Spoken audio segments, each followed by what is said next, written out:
اصور العربيه من جوه الاول كده، يعني ما صدقت ان هي فاضيه.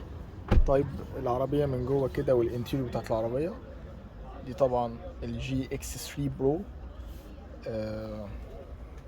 يعني في تريم هنا كده شبه الكروم، مع طبعا بلاستيك ده طبعا، يعني فئة اقتصادية.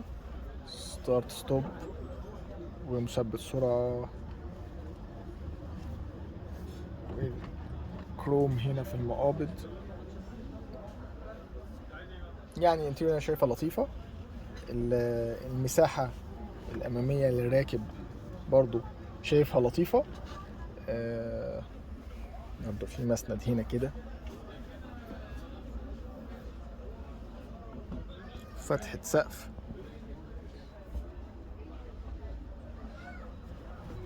برضو نبص على العربية من المكسورة الخلفية. نيجي بقى للمكسورة الخلفية.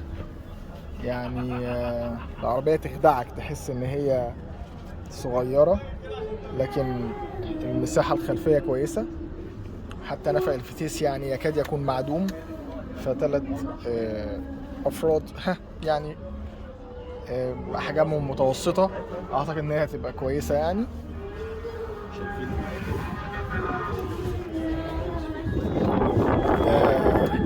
ظهر العربية، الشنطة الخلفية يعني الصوت طبعا مش واضح قوي، بس الشنطة الخلفية مش كبيرة، بس شغالة يعني.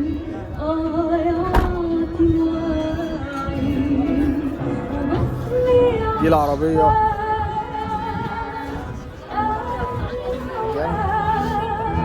الجنوط هنا سموكي، مديها شكل حلو للعربية.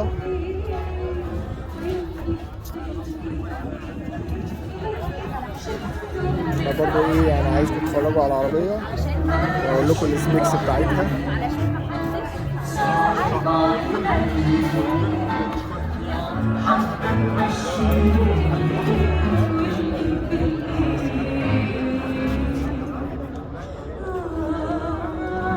معانا ايه؟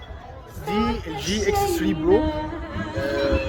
طبعا وكيل جيلي في مصر ابو غالي اعلن النهارده عن يعني عضو جديد من اعضاء العائله الصينيه، بول راي وكوفونجو، ومؤخرا كان العضو الكهربائي جيومتري سي. الجي اكس 3 برو بتنزل بفئه وحيده، تيجي بموتور 1500 سي سي تنفس طبيعي، بتصل بفتيس سي في تي. الموتور بيطلع 103 حصان مع 140 نيوتن. يعني المنظومه اللي هي الاقتصاديه الفتيس سي في تي مع الموتور التنفس الطبيعي، يعني منظومه اقتصاديه باستهلاك بنزين متوسط. لكن اعتقد ان هي كعربيه اقتصاديه تكون يعني مرضيه. انا بحاول ابعد عن صوت الدوشه، اعتقد كده الصوت يكون واضح شويه. زي ما قلت العربيه بتيجي بالمنظومه الميكانيكيه من موتور لفتيس. العربيه بتيجي فئه وحيده. النهارده حفل الاطلاق سعر العربيه 670,000 جنيه، لكن هم بيقولوا ان ده عرض. سعر العربيه 700,000. العرض ده لغايه اخر شهر 8، والحجز المفروض ان هو مفتوح، يعني ممكن تحجز على السعر ده. على كلام الناس طبعا ان الحجز مفتوح بالسعر ده. طيب العربيه بتيجي باكج امان يعني نوعا ما كويسه، 2 ايرباج، ودي اللي عندي تحفظ فيها شويه، لكن اللي احنا شايفينه ده مفيش حاجه احسن من كده في السعر ده. اي بي اس، اي بي دي، اي اس سي، وتاير بريشر طبعا. ودي حاجه لطيفه ان احنا نلاقي تاير بريشر في السعر ده او في الفئه دي.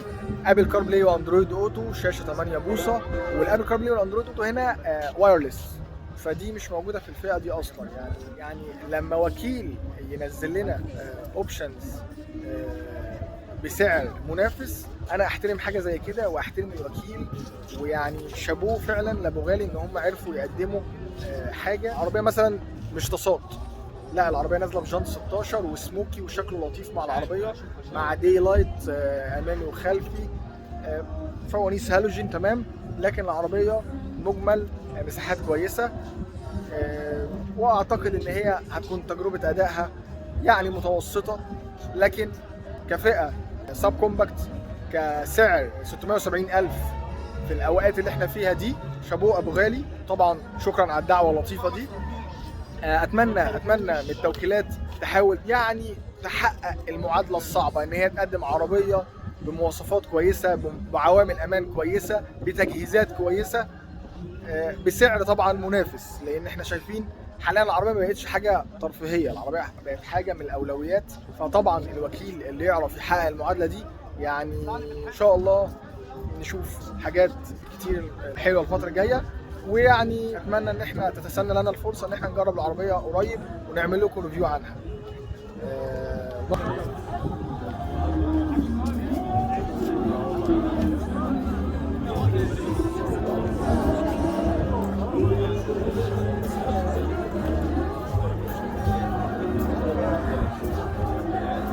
برضو هنا في زي اللوك بتاع الكربون فايبر كده.